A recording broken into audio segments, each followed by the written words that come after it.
Hey guys, Sean Zing, the host for the Network Marketing Insider, where we bring on guests from all walks of life in network, affiliate, multi level, and also token creators. I've been doing that as well because they use the same skills that we're going to talk about in this conversation today. And the big thing, a reason why I got into doing this podcast is to give education to help others because a lot of people think you can't be successful in any of these type of spaces, and you can if you follow protocol. You have the right mindset. You have some of the strategies and tips we're going to share with you, but you actually have to implement.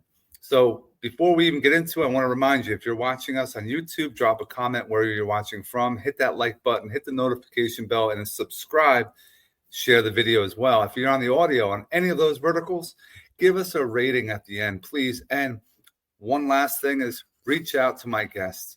All their information is in the description. Follow on socials, have a connection call, and get to know and still build relationships. And that's what we're all about. Let me bring on my next guest. We have Joshua Radke. What's up, man? What's up? Yeah, that's one of the first persons to actually get my last name right. So kudos to you, Sean. Thanks for having me on.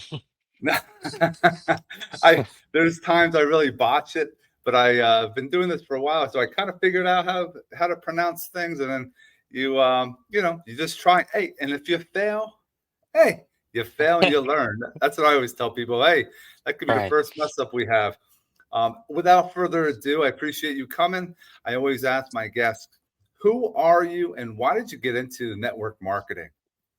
Yeah, no, well, hey everyone. My name's Josh. I actually used to prefer Josh, but now it's like, Josh is a really strong name, like, as it's in the Bible, because long story short, I'm really big about my faith because, if we don't put God first in our businesses, our relationships, our friendships, then nothing else will speak into coexistence. That's just my opinion. Mm-hmm. But the reason why I got started into this space was I was 18 about 10 years ago, and I got a friend from I just got back out of the country on one of my first international trips, and I'm like, wow, that was a real life experience. And I just felt like there was more to life. I just had that little bug in my ear of, okay, there's got to be more to life than what I'm currently doing because I just got done with college.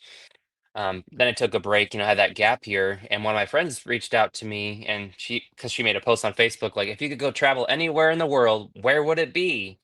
And I said, well, that kind of piqued my curiosity because, once you travel, you got it in your system. And I reached out to her. She called me and did a three-way phone call, connected to me to someone else, and we Yep. just they shared this opportunity with me. And at the time, it was travel. It was a really big travel company back in the day, and of course, COVID happened now, and that's no longer in existence, which is okay because that's a teaching lesson for me. But I was able to just kind of get started with that, and ever since then, I got connected with so many great people all over the world, and it opened up my eyes with what my calling was to do in this world that God put into my heart. So that's the reason why I got started with it, and it kind of branched off into other things as well. So, but yeah. No, I appreciate that. And full transparency, I love it that you went to college. And here's one thing I haven't really talked about this with a lot of people. You shared you went to college. What was the reasoning why? What do you think the benefit of going to college is? I went to college myself, but I would like to hear what others think of their reasoning why.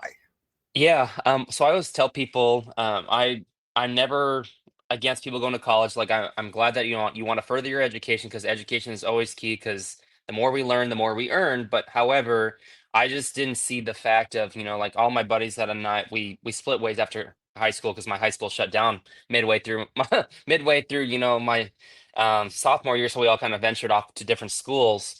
And just we all met up. Some of us met in college, some of us didn't. And just then, Sean, it just didn't seem the right niche at the moment because it just seemed very mundane, like not very fun, mundane things to do. Just sitting at a class, that you pay 2 grand for one class and you pay 5 grand for another. And just to me, that just didn't resonate. And like, what am I going to use with all this if I'm just going to get a certificate for? And eventually, like, I'm not going to be able to use that afterwards because all my buddies who actually finished school, got their master's or bachelor's or anything like that. I mean, I commend them for it. I'm proud of them for that. I tell them, congratulations, you did it. Well done. What do you do now?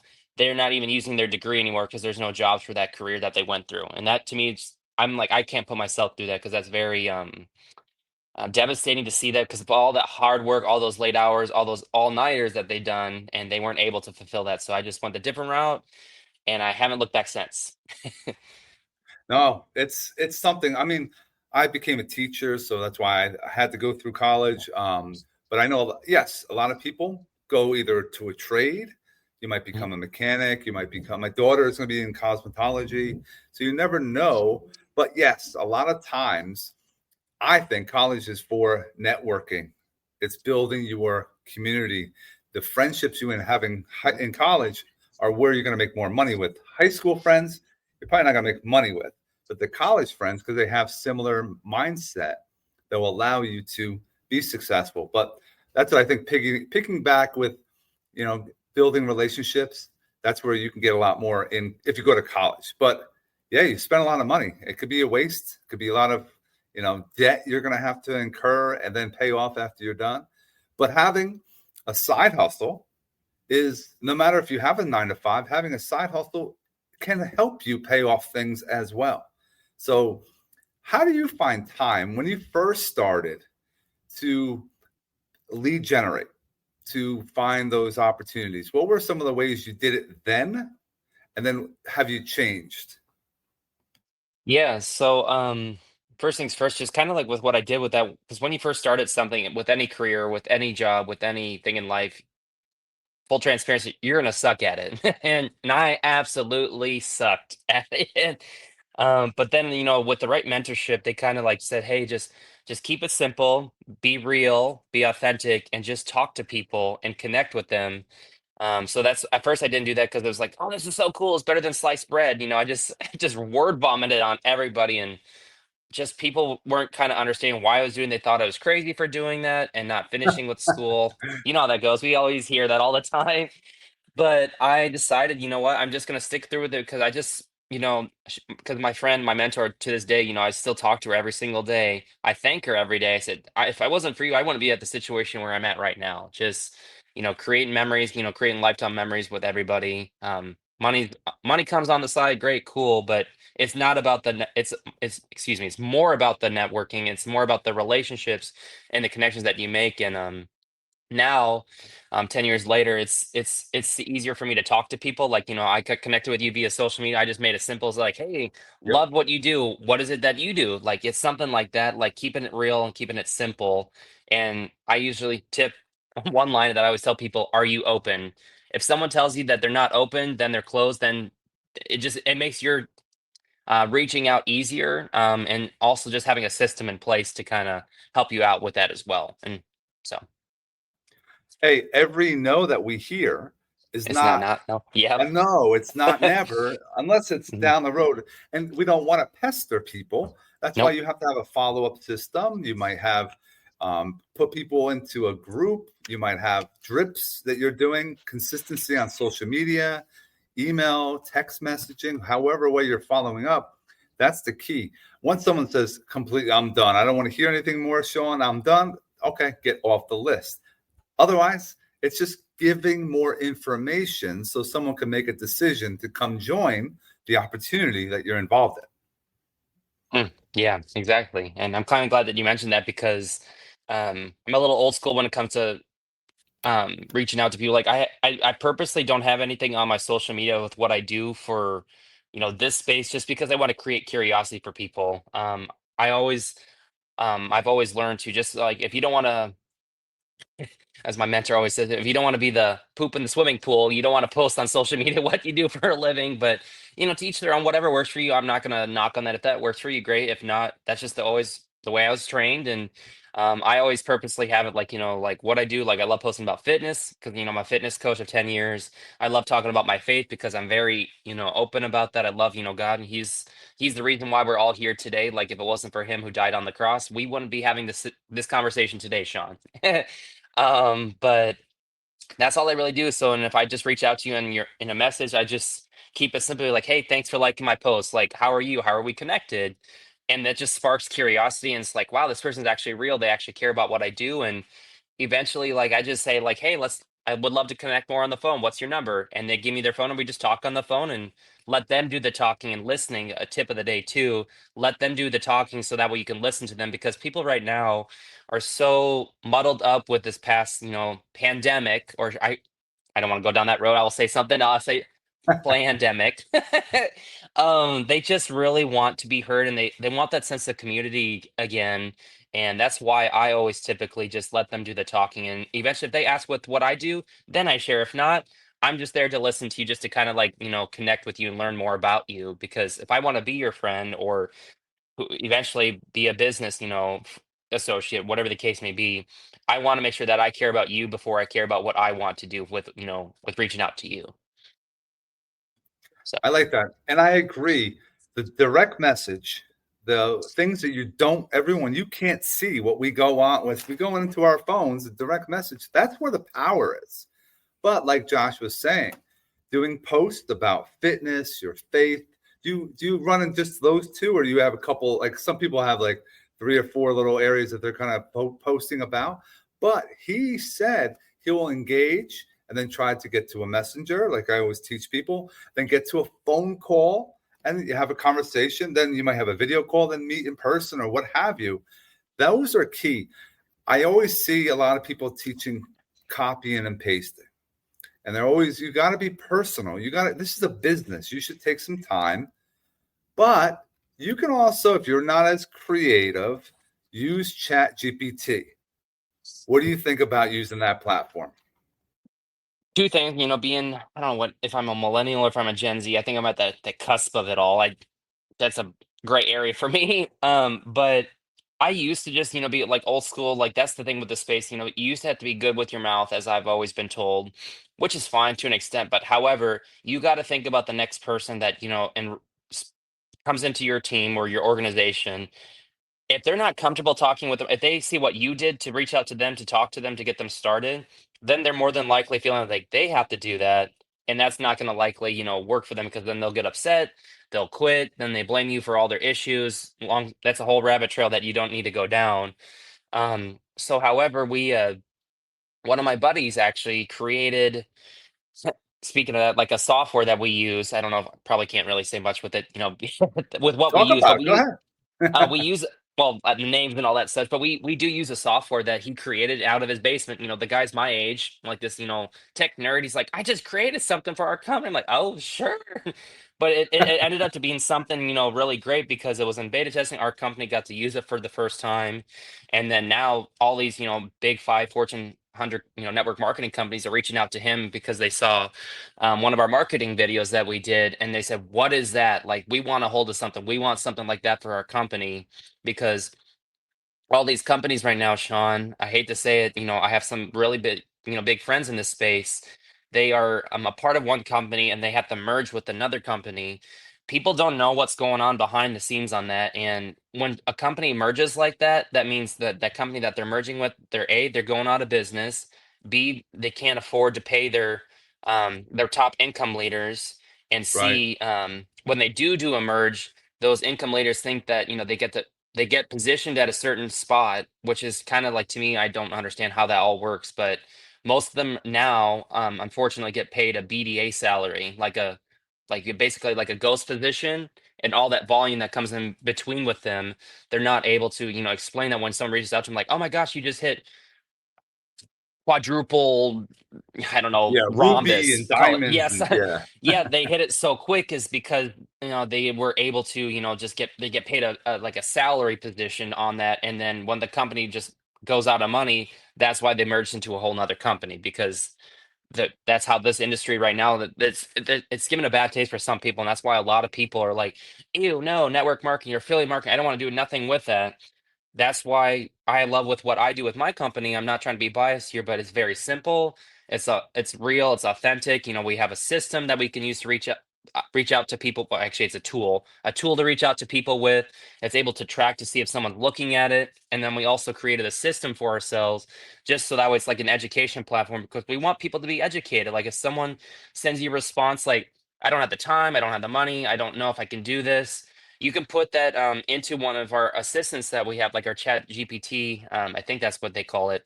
I'm not for sure if it's the technical term like nerds like to call it, but love them to death.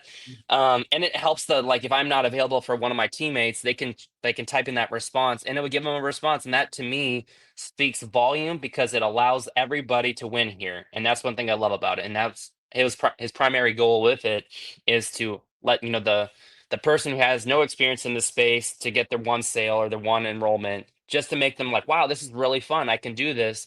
They can use that assistant to help them out if I'm not available. And that to me really speaks volume. So I'm all for it. Some people aren't, but you know what? We're in the time of age where we got to adapt to the changes, and technology is growing rapidly every second of the day. And but yeah, that's my thought on it. What do you think? How about a lot of people, and it's all about the education. Josh is Mhm, right. I like to educate people, teach people, so they know what's going on. But people give up so fast because mhm, they see, I guess the company paints a picture. Oh, you can have the house, you can have the car, the girl, the guy, whatever, and they feel like they can get to that point within a few weeks. When do you start hitting your stride? Do you think? Is it 6 months, a year? I tell people you got to stick through for 1 year. And then after a year, if you can get whatever you put into it, that's fine. You learn something. If it costs you $500, you made $500. You didn't lose. You mhm. now learned that first year. Now go into the second year. At the second year, now you're above that 500. You're at $5,000 now.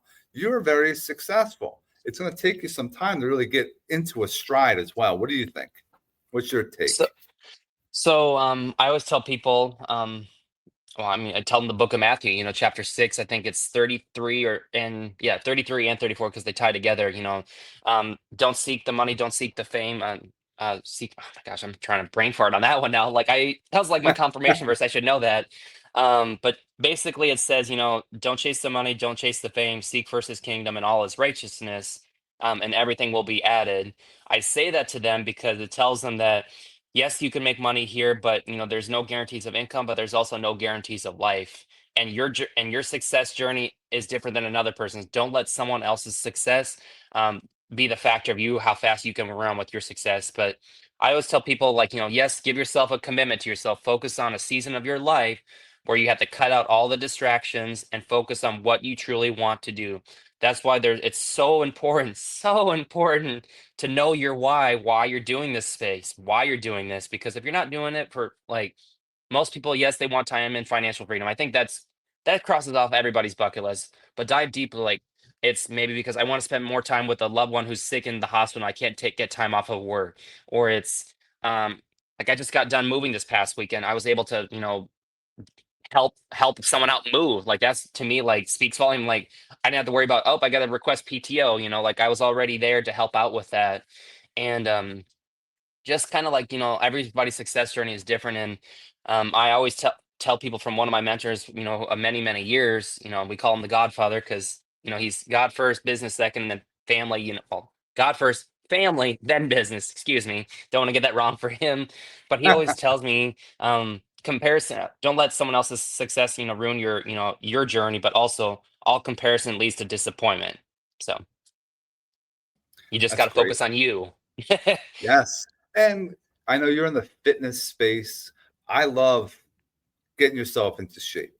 And you should take pictures. They say take pictures so you can see your transformation happening.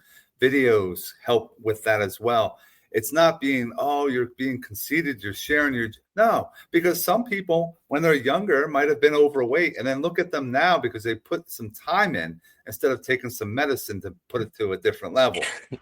I think, Yeah. yes, given like people are like, well, what would you even do? You could share tips about working out. Like maybe people don't understand what a set or a rep is or how long a cardio session should be. But if you're teaching people, now you're connecting with them when they, whoa, I like this, Josh. I like this, Sean. And then they're going to get into a conversation and you're going to dive deeper and find out Mhm. maybe one of the opportunities that you might be in. You might be in multiple things, but at least the one you're in, it might hit, boom, there's a pain point I can solve. I could be a solution to their problem because you took time to get to know them because of a fitness post you did educating. It's just Yeah. everyone just wants to this, oh, use me for my product or my service. That's not the way to go about it. We're not billboards. We want to No. figure out how to build relationships. Hmm. Well, you make a good point about that. You think about it, people all the time. Like, I hate to say it, like it's all right now where just people are just plastering themselves like a walking billboard. Like they need to, hey, I need to do this. I need to be all a part of this or whatever the case may be. And like, you forget the first step. You got to reach out. You got to, share your information. If they're open, you got to ask. I always ask permission if they're open to something, whether fitness, travel, business, whatever. I ask if they're open. Figure out a time that when we can connect, and then also because you think about it, then we're disrupting their timeline right now with Yes. what they're going through. Like you're a busy teacher, I'm a busy fitness coach and business owner. We had to figure out a time to talk today. That clearly, case in point, the system works. You just gotta find a time that works out. Be adapted to that, and then just kind of really kind of hone in where we have a connect call. And I, tip of the day too, connect calls for everybody who's listening on the replay.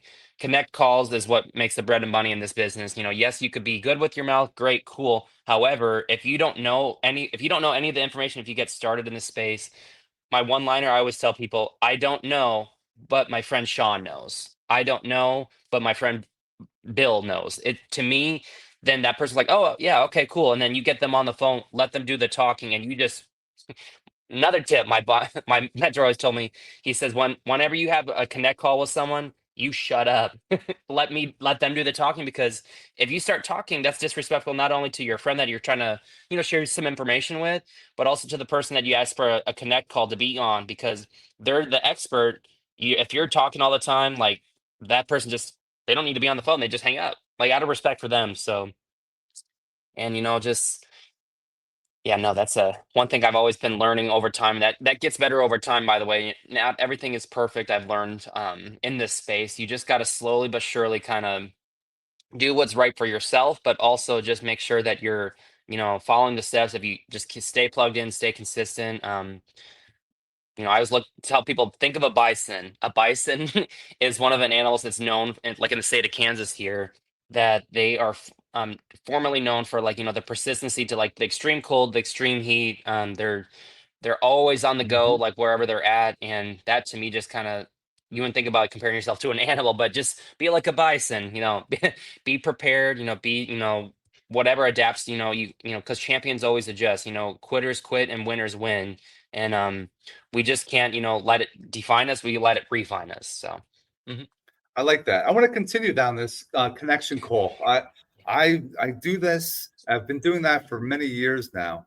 And connection calls, a lot of people should understand this. When you're calling someone, you're not trying to sell your product or service. Like I'm not going to call Josh today and I'm gonna close him. No, my goal into a connection call is get to know them, but also try to buy brain cells so that when Josh is around his family, his coworkers or friends outside of work, and something comes up because I put a little bug in his ear about my product that might serve someone else, not the person you're talking to, then you're now have a secret sales agent on your behalf that is going to help you because you just helped yourself by buying brain cells because you're here to help others first. So if you're going to close someone that first call, it's never going to happen. You're going to hurt yourself. But most of the time I go deeper and find out, oh, I got a guy or I got a girl for this and recommend others. And in your circle, everyone's doing that. You might not get to sell right now, but you have them in your web. It'll come back because they're going to start, the ones you recommend, they're going to start recommending back. Did you talk to Sean about the data storage or this crypto thing he's doing? No, he'll circle back the call. I think that's Mhm. a powerful way, is the different mindset going into calls, not just selling. You're getting to know them, finding solutions to their problem. Yeah. I'm glad you said something about that too, because that's one thing I love about not trying to be biased here again, but just like finding something like a lot in this space. A lot of people say it's the next thing since sliced bread. We always hear that. That's a big transparency, everybody. If you hear that, better than sliced bread, you got to make sure that you have your pillars up first, just to see what's going on. And like just we have like a marketplace of solutions. That's what our nickname is, just because we right now in the times that we live in, a lot of people, I know here in the states are really really struggling with this the skinny shot. You know, a lot of people are noticing some Yes. harmful effects with that, and without going into too much detail, like, we just have one of those healthy alternatives to help out with that, amongst other things. And that's what people are craving right now. They're craving community. They're craving, to take back their health, their wealth. It's really nice when you find something that you have a niche for, but also, like, just creating something that, can it's like a lifelong, solution for your, not only for yourself, but for your future family that you can leave behind. That's another reason why I want to stick around for this long, because regardless if there's money coming in or if it's just creating memories, it's just actually, leaving something behind for your future family. And that to me kind of like, okay, this is something that I could do. Like if would have became a doctor, not hating on doctors. We always need doctors. We always need, healthcare professionals. Okay, if you pass away, what's going to happen to your family? Do you transfer all your wealth to them, or it seems like a lot more work versus with this, you just sign like a paperwork, like if I were to become deceased, all this money and proceeds for the rest of my life will go to my XYZ or something like that. That to me showed like, wow, that really spoke volume to me. And at 18, I still think about that to this day. 10 years later, I'm like, huh, that's kind of crazy. No, I, Hmm. I I definitely agree. What do you think? And I know we're running out of time, but I wanted to hit on personal development. We talk Hmm. about everyone's worried about fitness. They're always about physical health, but I think a lot of the mental health, getting over rejection. What are some how can we help those that are watching in this space as far as personal development? Any podcasts, any books, any tips you can share for those that are out there? Yeah, so I tell people, I give them the 60-20-20 rule. I just created this myself. 60% comes from your workout, 20% comes from your diet, and 20% is personal development. Because people always forget, when they're at least in the fitness space, working out, like, oh, they see a reel on Instagram, like, oh, I could do that workout, then they go do it, and then they get mad at themselves because they look silly. I mean, kudos to you for trying it, but B, that's like a whole nother level of fitness that you have to be on. You have to be dedicated. Like it's a journey for a reason. Like you're focusing on Yes. that. But I always tell my clients and, like my teammates that I have, and I say, hey, I know you're with me on this journey of fitness. You're getting that you're, also in business with me, trying to like, create some income, which they have been, which is amazing to help out people just get those notifications of just saying, hey man, I just want to say thank you. You really opened up my life for me. Like that to me, like right there, Sean, that's something that you can't give me that at going to college. Like, I mean, you can create memories at college, but more than likely you'll go out and having fun, at a party, which is fine. But to me, getting those text messages over time, it really speaks volume. And then, personal development wise, I always have told people to, actually, it's not really a personal development book, but I have one here too that I refer people. It's called Living Fearless by Jamie Winship. It's exchanging the lies of the world from the liberating the truth of God. It helps figure out your true identity, what God's called you to do. And we do that book series at least once a month with our teammate, just for our new, teammates that keep coming in, and just to really focus on them, like, hey, what is God really trying to call me to go do, what I need to do with my life? And it really gets vulnerable, it gets real, and it's authentic. And that to me really kind of shares with, people that, hey, yes, you're a part of a business. Yes, you're here to create some revenue, but also we're here to focus on you and what's going on on the inside. So that way you can open up and, be confident and have certainty with people. So when you go out in public and just talk to someone, be like, hey, I love your shirt. Are you a Knicks fan? Yeah, me too. Cool. Do you remember that one game? Yeah, I do. It's about connecting with them. And then they start talking all about themselves and eventually be like, hey, I would love to finish this conversation some other time. Feel free to shoot me a text if you're cool with that. And then they give you your phone number. It's that easy because they found out their identity with what God's been calling them to do. And another thing, a book that I'm actually reading again is How to Win Friends and Influence People, by Dale Carnegie. I think it's Dale Yes. Carnegie. I always get him and John C. Maxwell mixed up. I don't know why. Like, I always have gotten them mixed up in 10 years, but I know I've read a lot of their books. But that's another good one that I read, because you got to figure out what they're going through, what they're experiencing, versus what you want out of it. Like, if someone is really struggling with, let's just say, I don't know, like it could be anything. You reach out to me like, hey, how's that going for you? Like, is there anything I can do to help? Like, be of service to you for?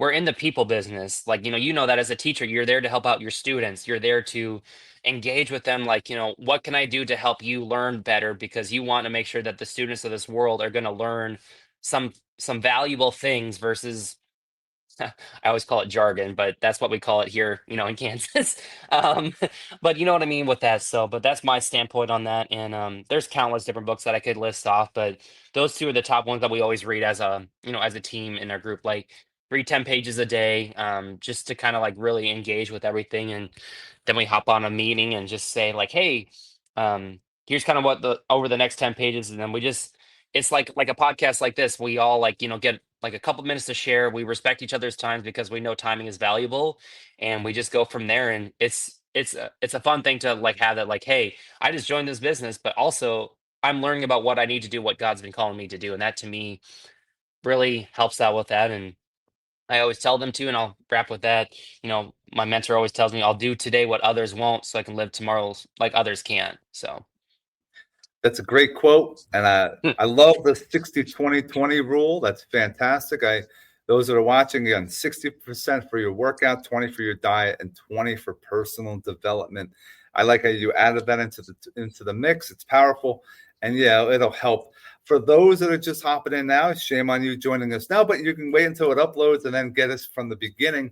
All of Josh's information is in the description. Follow him across channels.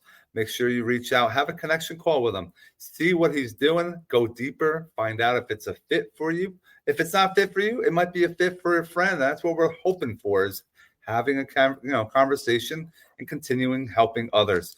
I want to thank Josh for joining us today, and everyone else. We hope you have an amazing rest of your day. Thanks, Sean. Stick around for one moment.